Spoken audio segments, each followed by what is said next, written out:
నమస్తే, నేను జీవి సత్యనారాయణ.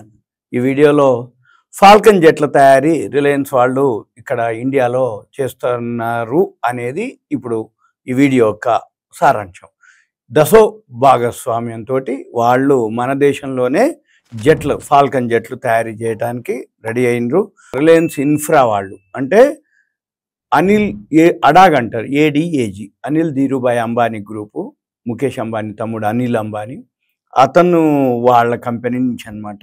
అనిల్ అంబానీ నేతృత్వంలో రిలయన్స్ ఇన్ఫ్రాకి సంబంధించినటువంటి ఏవియేషన్ సంస్థతోటి దసో ఏవియేషన్ ఎంఓయూ కుదుర్చుకోవటం జరిగింది భాగస్వామ్యాన్ని.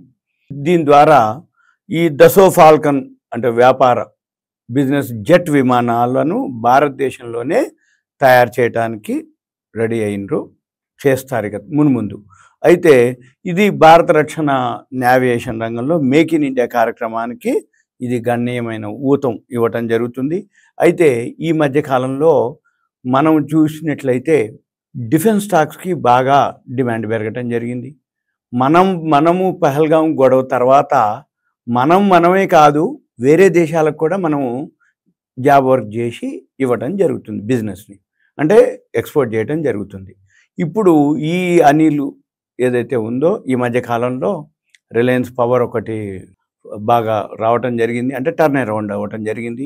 ఆయన కూడా ఈ మధ్యకాలంలో ఆయన షేర్లన్నీ మూవ్ అవటం జరిగినాయి, అంటే లాస్ నుంచి ప్రాఫిట్లోకి వస్తున్నాయి అన్నమాట.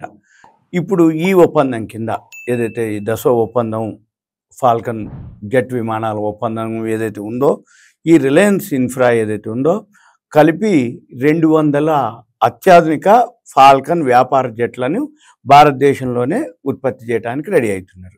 అయితే ఇందుకోసం నాగ్పూర్లో ఫెసిలిటీ ఏర్పాటు చేయడం జరిగింది. ఇవి చేస్తారనమాట. ఇవి దేశీయ తయారీ సామర్థ్యాన్ని పెంచడం కాకుండా విదేశీ దిగుమతులపై మనం ఏదైతే ఆధారపడుతున్నామో దాన్ని తగ్గించడానికి సహాయపడుతుందని చెప్పడం జరిగింది. దీని ద్వారా ఒక 2000 మందికి ఉద్యోగాలు కూడా లభిస్తాయని చెప్పటం. అయితే ఈ దసో ఫాల్కన్ జెట్లు ఏవైతే ఉన్నాయో అధునాతన అంటే మోడర్న్ టెక్నాలజీ, పనితీరు, భద్రతకి ఇవి ప్రసిద్ధి చెందాయి. ఈ దసో ఏదైతే ఉందో ఇప్పటిది కాదు, 1963 నుంచి ఆ కంపెనీ ఉండటం జరిగింది. ఇది వాళ్ళు ఏవియేషన్ తయారు చేసేటువంటి వాళ్ళు వ్యాపార కుటుంబమే అనమాట. అట్లాంటిది వాళ్ళు అప్పటి నుంచి 1963, 68, 70, 73లో అడ్వాన్స్ అవుతుంది అనమాట. ఫాల్కన్లో మోడల్స్ మార్చడం 70, 73, 76, 84, 93, 2005, 2016, 2017, 2021, 2025 ఇప్పుడు ఈ విధంగా అంటే ఎప్పటికప్పుడు వాళ్ళు అత్యాధునిక ఏవియేషన్ సాంకేతిక పరిజ్ఞానాన్ని పెంచుకుంటూ వాళ్ళు చేయటం జరుగుతుంది. రక్షణ పౌర ఏవియేషన్ రంగంలో భారతదేశం ఇప్పుడు స్వయం సమృద్ధిగా సాధించాలనే లక్ష్యానికి ఇది ఒక మైలురాయిగా నిలుస్తుందని చెప్పడం అభిప్రాయపడ్డారు నిపుణులు. ఈ రిలయన్స్ ఇన్ఫ్రా ఏదైతే ఇప్పటికే డిఫెన్స్లో ఉందన్నమాట, రక్షణ రంగ పలు ప్రాజెక్టుల్లో ఆల్రెడీ పాలు పంచుకుంటుంది. ఈ దసోతోటి కుదిరిన ఏదైతే ఒప్పందం ఉందో ఏవియేషన్ రంగంలో ఇంకా వాళ్ళ యొక్క ఉనికిని మరింత బలోపేతం చేసుకోవాలని లక్ష్యంగా పెట్టుకోవటం జరిగింది. అయితే మనం ఏం చూడాలి అంటే ఇప్పుడు ఏదైతే ఉందో ఈ న్యూస్ తోటి దీనికి సంబంధించిన అనిల్ అంబానీ షేర్లన్నీ పెరగడం జరిగింది. ఆల్రెడీ ఇప్పుడు అది 300 ఇది కూడా టర్న్ అరౌండ్ అవ్వడం జరిగింది. రిలయన్స్ ఇన్ఫ్రా లాస్ట్ ఇయర్ 1148 కోట్లు మైనస్లో ఉంటే ఈ సంవత్సరం 9177 కోట్లు ప్రాఫిట్లోకి రావడం జరిగింది. ఆల్రెడీ అది 250 లోపు నుంచి 400 అబోవ్ కూడా రావటం జరిగింది. ఈరోజు మనం వీడియో చేసే టైంకి 384 రూపాయల ధర ఉంది. 421 ఇయర్లీ హై, 170లో ఇప్పుడు 384లో ఉండటం జరిగింది. ఇప్పుడు ప్రమోటర్ స్టేక్ ఒకటి డ్రాబ్యాక్, ఇది 16.5% ఉంది ఆయన వాటా, మిగిలిందంతా కూడా ప్రజల దగ్గరే ఉంది. 70%, 70.66% ప్రజల దగ్గరే ఉంది. పబ్లిక్ దగ్గర ఎఫ్ఐఎల్ దగ్గర 11.35 ఉంది, మ్యూచువల్ ఫండ్స్ దగ్గర 1.36 ఉందన్నమాట. అయితే మీరు గమనించాల్సింది ఏంటిది అంటే ఇవన్నీ చెప్పడం బాగానే ఉంది కానీ అవేర్నెస్ ఎడ్యుకేషన్ పర్పస్ మాత్రమే.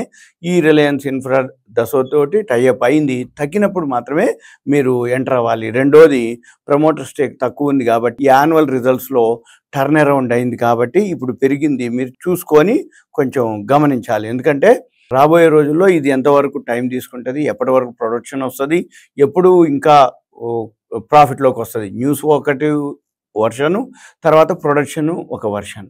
న్యూస్ అనేది ఈ న్యూస్ తోటి ఈ షేర్ ప్రైస్ బాగా పెరగడం జరిగింది. ఆల్రెడీ 400 దాటడం జరిగింది. ఇప్పుడు కొంచెం డౌన్లో ఉంది, మళ్ళీ పెరుగుతుంది.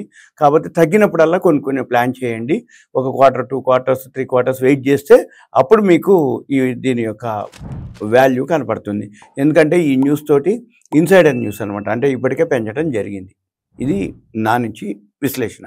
ఇదేదైతే ఉందో awareness, education, information, knowledge purpose మాత్రమే. ఓకే, థ్యాంక్ యూ, సెలవు.